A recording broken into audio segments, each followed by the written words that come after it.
Dili qorar asma zemin arasın, hoş söz bitir gönüllerin yarasın.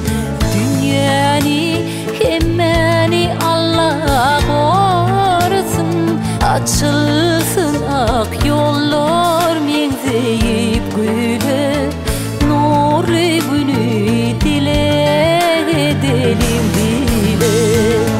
Baktı gideleri kustu çekmesin, hiç kim ayrılığı zarın çekmesin.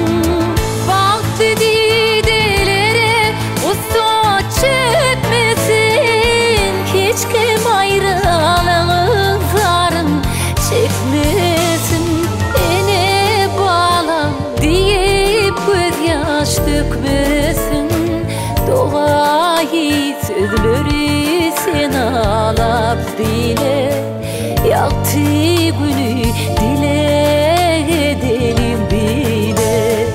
Ene bağlam deyip gözyaş dökmesin, doğayı sözleri sen alap dile, yaktı günü dile edelim bile.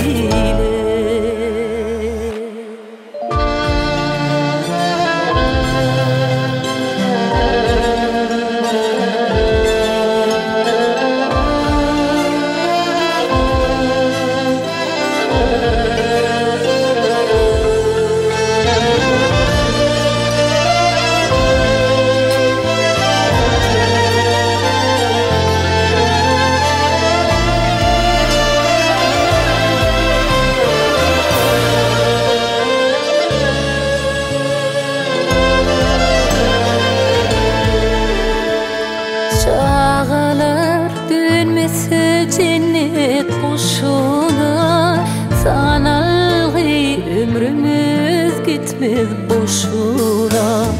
Dünya bolup bir yürüge koşula, apas karşısına el verip yakşı günü dile edelim bile. Çağı gözyaş dökse elenir dünya, baktılar köp bolsa ballar gülye. Çağı gözyaş dökse elenir dünya, baktılar köp bolsa ballar gülye. Niyet yakşı bolsa düzülür dünya, ak niyet arzular savrulmaz yere. Baklı gülü dile edelim bile. Ene bağlam deyip gözyaş dökmesin, doğayı sözleri sen alap dile,